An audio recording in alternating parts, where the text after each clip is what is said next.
6 de junho de 2024 são 80 anos do famoso dia D da Segunda Guerra Mundial, que todo mundo ouviu falar, mas talvez você não conheça os detalhes do que foi isso e qual a importância gigantesca do dia D para a história da humanidade, quais são as lições que a gente pode levar desse momento marcante. Fala aí galera, beleza? Todo mundo já ouviu falar da Segunda Guerra Mundial. Basicamente você tinha lá 3 países, Japão, Itália e claro a Alemanha nazista, liderado pela Alemanha nazista, do líder Adolf Hitler, que basicamente acreditava que o mundo é dividido em raças. Então na cabeça maluca desse psicopata, você tem a raça ariana, que são os loiros de olhos azuis, brancos, que são para ele os super-homens que precisam escravizar e dominar o resto da humanidade. Então para isso Adolf Hitler tomou poder na Alemanha, formou um exército gigantesco e começou a invadir e destruir os países vizinhos, começando aí a Segunda Guerra Mundial, apoiado por Itália e Japão. Do outro lado, você teve um eixo de países contra a Alemanha. Você teve, claro, a Inglaterra desde o começo, depois Estados Unidos, você teve a França no começo, ela é invadida, enfim, tem uma longa história. E claro, a União Soviética comunista, liderada por Joseph Stalin, que tem uma história um pouco mais complicada, porque no início eles cooperam e fazem aliança com os nazistas, então os dois ditadores aí, Hitler e Stalin, abraçadinhos, de mão dada aí, cooperando, e depois acaba entrando em guerra e a União Soviética se junta aos aliados, formando aí de um lado o eixo, que eu mencionei, e do outro lado os aliados, Estados Unidos, Inglaterra e União Soviética, contra os nazistas. E a guerra é super complicada de explicar, são muitas horas aí, muitos detalhes fascinantes, vale muito a pena estudar a Segunda Guerra Mundial, mas basicamente você tem 3 anos, resumindo aí, de 1939 até 1942, você tem um período de 3 anos em que a Alemanha praticamente só vence, ela só ganha, só cresce, só aumenta o seu tamanho e forma um grande império dominando toda a Europa. Ela conquista a França, a Holanda, a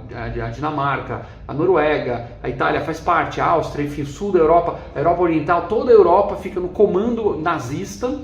E aí a partir de 1942, começa a inverter e a Alemanha começa aos poucos a perder.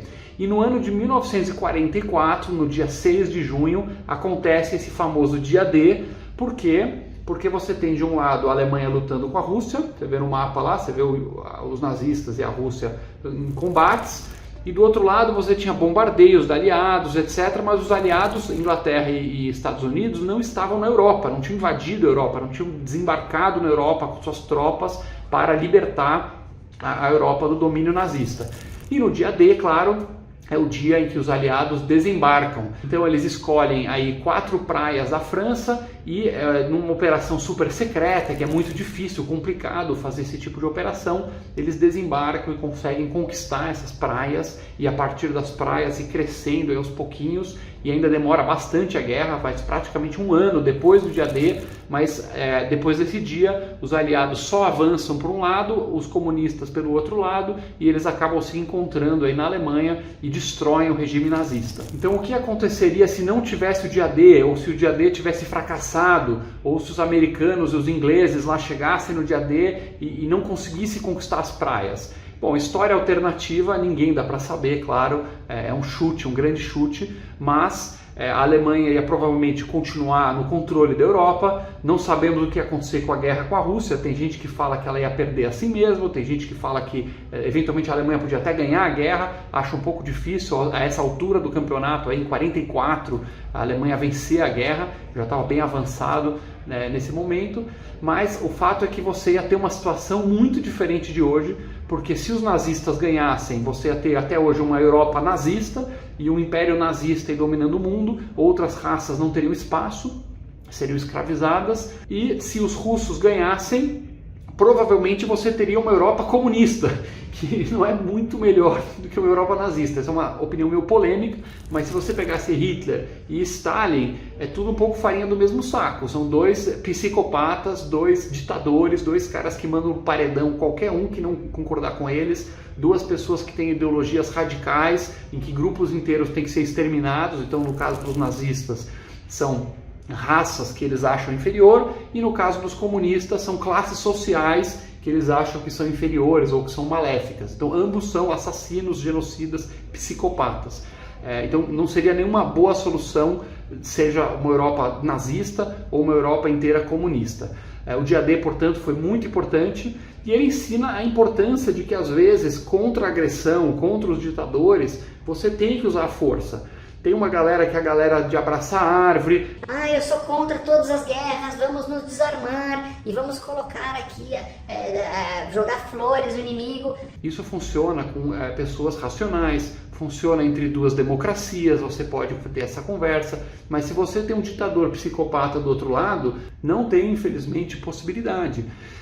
E isso traz para a gente alguns paralelos aí com o mundo atual. É claro que em história nunca dá para fazer uma comparação exata de um período com o outro, são coisas diferentes, mas existem algumas lições importantes. Hoje, por exemplo, nós temos a situação no Oriente Médio em que Israel está lutando uma guerra contra um regime de ideologia de terror, um regime fanático, psicopata, assassino, que é o Hamas. Assim como, de certa forma, os ingleses na época estavam lutando contra um regime psicopata, assassino, que era os nazistas. E assim como naquela época, toda guerra existe sofrimento, existe morte de civis, existe destruição. Então, se você tivesse um jornalista lá na Segunda Guerra Mundial, acompanhando o exército inglês, acompanhando o exército americano pelas cidades alemãs, você ia ver muito sofrimento e muita destruição. Só que isso é culpa do regime agressor. Quem se responsabiliza por esses civis é o lado que fez a agressão, o lado que causou a guerra.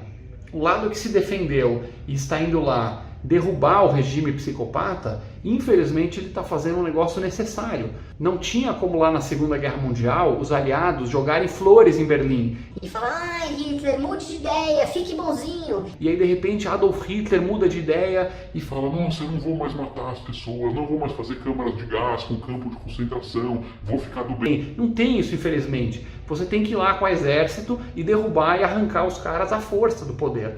É a mesma coisa com grupos fundamentalistas, terroristas, que são tão perversos quanto os nazistas. O Hamas é um regime que quer implantar um governo global, islâmico e radical, quer destruir Israel, quer matar todo mundo.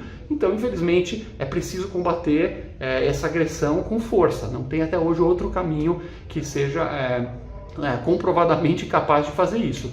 Então, essa é uma lição que fica da história, de que se você quer paz, se você quer democracia, se você quer um mundo equilibrado, você tem que estar preparado para a guerra, você tem que estar com força, você tem que ter moral. O lado que está do lado da paz tem que também ter força para assustar e amedrontar os ditadores de plantão, que são aqueles que querem se aproveitar. Então essas são lições aí da Segunda Guerra Mundial e do dia D. Coloquem nos comentários aqui o que você achou do vídeo e se você tem alguma outra contribuição sobre esse período tão importante e marcante da nossa história.